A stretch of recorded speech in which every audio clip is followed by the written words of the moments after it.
बिस्मिल्लाहिर्रहमानिर्रहीम अस्सलामुअलैकुम and hello everyone, welcome back to my channel. कैसे हैं आप सब लोग? आई होप आप सब लोग ठीक ठाक होंगे और मज़े में होंगे और अल्हम्दुलिल्लाह मैं भी बिल्कुल ठीक ठाक हूँ। सुबह सुबह से व्लॉग स्टार्ट हो रहा है। बाहर बहुत ठंडी और बहुत तेज़ हवा चल रही थी, तो आज की जो प्रेडिक्शन थी उसके अकॉर्डिंग सारा दिन ही हवा और बारिश भी होनी थी। तो बस यहाँ पर मैंने सुबह सुबह फजर की नमाज़ अदा की और उसके बाद मैं किचन में चली गई, क्योंकि मुझे आज ज़रूरी काम से पाकिस्तान एम्बेसी जाना था और तकरीबन मेरा सारा दिन ही उधर लग गया था।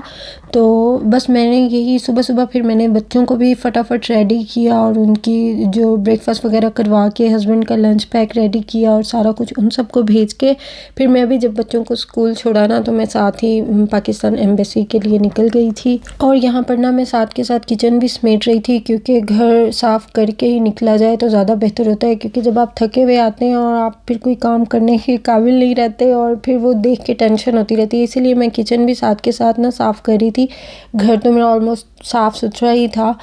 तो बस यहाँ पर बच्चों के स्कूल की प्रिपरेशन की और उनके लिए ना मैं चिकन जो था, चिकन भी टेंडर चिकन बना रही थी। वापस आके मैंने उनको ना यही सोचा था कि मैं ना उनको जल्दी जल्दी में यही या टेंडर्स बना दूंगी या फिर बर्गर बना दूंगी। तो बस उसके लिए मैंने ना चिकन की जो स्ट्रिप्स थी, चिकन को स्ट्रिप्स में कट कर लिया था। उसके बाद फिर मैंने इसमें गार्लिक पाउडर, लेमन जूस, सिरका, soya sauce, black pepper, salt और उसके अलावा हल्का सा कॉर्नफ्लोर और मैदा और एक एग भी डाला था मैंने। इसको फिर मैंने अच्छी तरह मिक्स करके मैरिनेट करके रख दिया था। तो मैंने कहा मैं जब शाम को जाऊंगी ना तो बच्चों को यही बना के दे दूंगी, और तो कोई मेरे पास चॉइस थी नहीं, मुझे कुछ समझ भी नहीं आ रही थी क्या करूं। तो बस मैंने फिर यही जल्दी में बना लिया था सुबह सुबह ही, और मैंने यही सोचा कि शाम को ना बच्चों को आके यही फ्राई कर दूंगी, तो बच्चे ये शौक़ से खा लेते होते हैं। तो बस मैंने फिर इसलिए ना यही मैरिनेट कर दिया था। तो बस यहाँ पर ना मैं चिकन को टेंडर करना भूल गई थी, क्योंकि टाइम बहुत कम था मेरे पास। तो बस मैंने इसको ना फोक की मदद से ही ना प्रिक कर लिया था कि इसमें, ताकि जो मैंने मैरिनेशन की हुई है वो अच्छे से हो जाए। तो बस उसके बाद फिर मैंने इसको इस तरह कंटेनर में डालकर फ्रिज में रख दिया था, और फिर मैंने जब शाम को आना था तो मैंने ये बनाना था। तो जी यहाँ पर बस मैं ख़ुद भी रेडी हो रही थी, और ये मैंने कुछ खाने पीने की चीज़ें साथ रख ली थी, जिसमें मैंने अपने बेटे के लिए ना ये सीरियल बनाया था और साथ बनानास वगैरह रख लिए थे कि बच्चों के साथ बाहर जाना मुश्किल होता है। मेरा छोटा बेटा बहुत ही छोटा है, तो उसके साथ जाना मेरे लिए बहुत ही मुश्किल है। यहाँ पर हमारा कोई ऐसा ख़ास रिश्तेदार है नहीं कि जिसके पास ना हम अपने बच्चों को छोड़ सकें। तो मैं जहाँ भी जाती हूँ बच्चों को साथ लेके जाना होता है। काम बहुत ज़रूरी था, जाना भी बहुत ज़रूरी था, लेकिन मैं अपने बेटे को ना किसी के पास छोड़ भी नहीं सकती थी।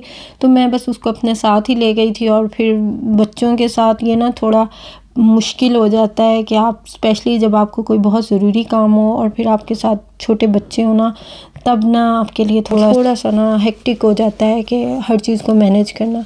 तो खैर यहाँ पर मेरा काम भी हो गया था और मैंने बच्चों को यहाँ पे स्कूल छोड़ा, और स्कूल छोड़ने के बाद मुझे बस भी टाइम पे मिल गई थी, क्योंकि मैं टाइम से निकली थी। तो बस यहाँ पर मैं जा रही थी सेंट्रल लंदन।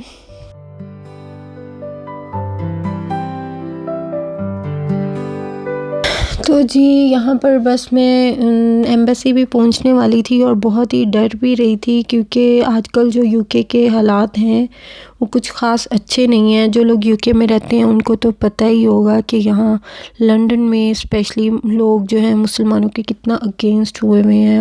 और अभी 1-2 दिन पहले ही प्रोटेस्ट हुई थी, लोग मुसलमानों के ख़िलाफ़ बाहर आ रहे थे। ऑलमोस्ट 3 मिलियन जो लोग थे वो सेंट्रल लंदन में मुसलमानों के ख़िलाफ़, स्पेशली हम इमिग्रेंट्स के ख़िलाफ़ इकट्ठे हुए थे, सिर्फ इसीलिए कि हम ना उनकी कंट्री छोड़ के चले जाएं या वो हमें निकाल दें या यहाँ की जो गवर्नमेंट है वो चेंज हो जाए। मतलब इसी तरह ना निकले हुए थे लोग हमारे ख़िलाफ़, और उसमें ज़्यादातर हम मुस्लिम इमिग्रेंट्स को ही टारगेट किया जा रहा था। हमारे ख़िलाफ़ नारे लगाए जा रहे थे।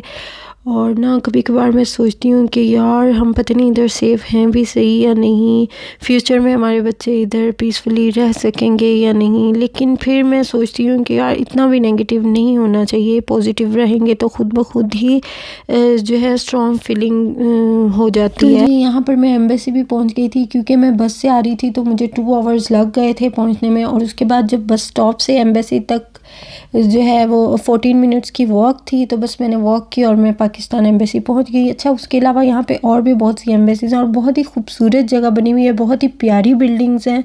सच्ची देख के मुझे ना बड़ा ही मज़ा आ रहा था कि यार बहुत खूबसूरत बिल्डिंग्स हैं यहाँ पे। तो यहाँ पर मैं भी एम्बेसी पहुँच गई थी और आप यकीन करें, जब मैं पाकिस्तान एम्बेसी में गई तो मुझे देखकर इतना अपनापन फ़ील हुआ, इतना सुकून सा महसूस हुआ कि मैं सारे रास्ते डरती भी आ रही थी, नर्वस थी कि यार जो भी हालात हुए हुए हैं आजकल यूके के, तो उस हिसाब से मैं डर रही थी कि यार बस अल्लाह पाक खैर खैरियत से मुझे ले जाएं और फिर वापस घर भी ले आएँ। लेकिन जब मैं एम्बेसी के अंदर पहुँची तो मुझे बड़ा ही सुकून महसूस हुआ।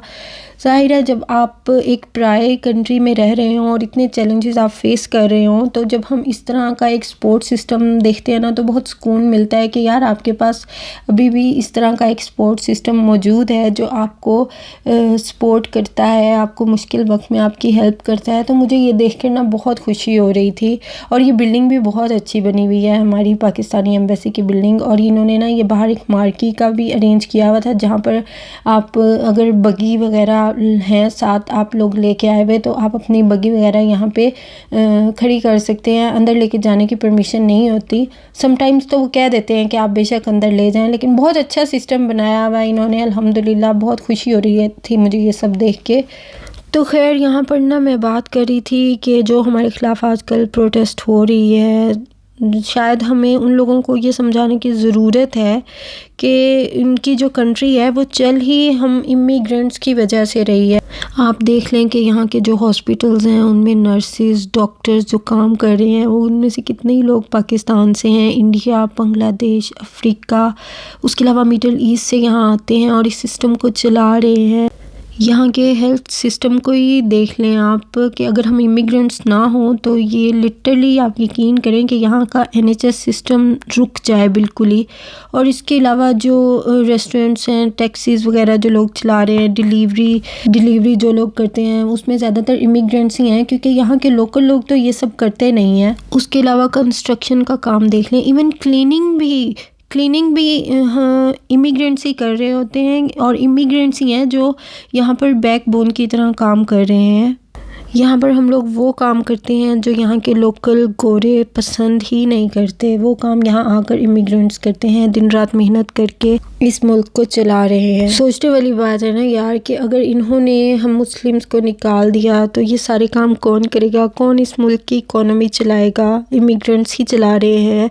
पर्सनली मुझे ये लगता है कि ये जो प्रोटेस्ट कर रहे हैं, इनको तो हमारा शुक्रिया अदा करना चाहिए, थैंकफुल होना चाहिए कि हम दूसरे मुल्क से आके इनकी कंट्री को चला रहे हैं और ये हमें यहाँ पे निकालने की बातें करते हैं। और हमें भी प्राउड फील होना चाहिए कि यार हम अपनी मेहनत और अपनी डेडिकेशन से इधर कंट्रीब्यूट कर रहे हैं।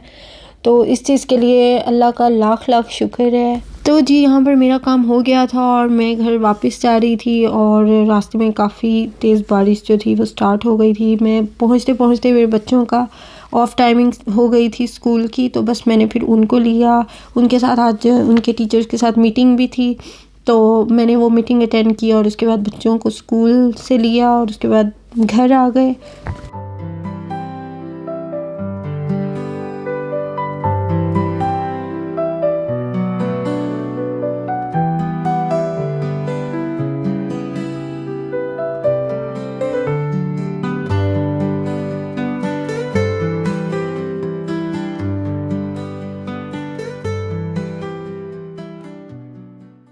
तो बस यहाँ पर मैं जब घर वापस आ रही थी तो ग्रोसरी स्टोर में चली गई और वहाँ पर मुझे ये सेल पे मग नज़र आए, तो मैंने ये ले लिए। मुझे बहुत ही पसंद आ रहे थे तो मैंने ये ले लिए। मैंने कहा मैं वीडियो बना लेती हूँ और आप लोगों के साथ भी शेयर कर लेती हूँ।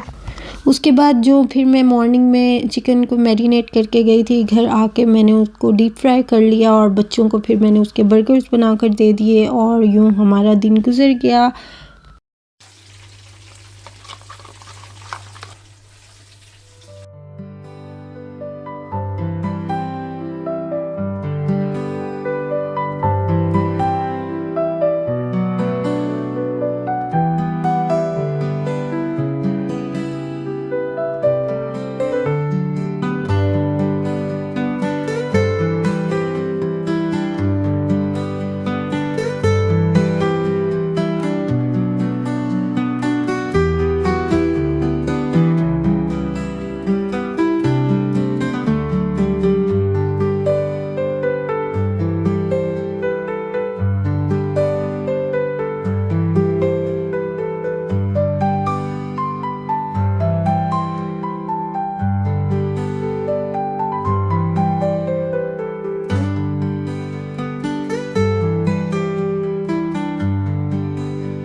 पर हम लोगों ने खाना वगैरह खा लिया था और खाने से फ्री होकर मैं बच्चों के रूम में आ गई थी। इनकी कुरान क्लास दिलवाई ऑनलाइन, और उसके बाद बच्चों को जो वर्क स्कूल से मिला हुआ था वैसे नहीं मिलता, एक बुक ही मिलती है रीड करने के लिए। तो बस बच्चे वही रीड कर रहे थे बैठ के, और मैं उनके पास बैठी हुई थी, साथ के साथ उनको समझा रही थी। और बच्चे को अच्छा, यहाँ ना बच्चे कुछ बुक्स लेके आए हुए थे लाइब्रेरी से। उसमें ना ये एक बुक थी, ये मेरे बेटे की ना फेवरेट बुक है, और इस बुक का नाम है वेयर इज़ वली।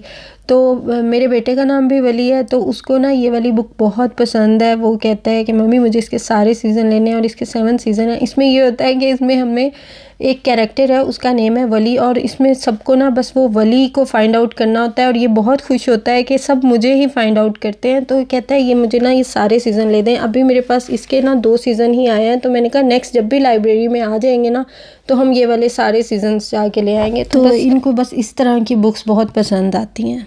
तो जी इसी के साथ मैं भी अपना व्लॉग यहीं पे एंड करती हूँ। गाइज़, अगर आप लोगों को मेरा व्लॉग पसंद आए तो मेरे चैनल को सब्सक्राइब कीजिएगा, बहुत बहुत बहुत मोटिवेशन मिलती है। मेरी वीडियोस को लाइक करें और शेयर करें, और मैं आप लोगों से मिलूँगी अपने नेक्स्ट व्लॉग में। तब तक के लिए मुझे दुआओं में याद रखें। अल्लाह हाफिज़।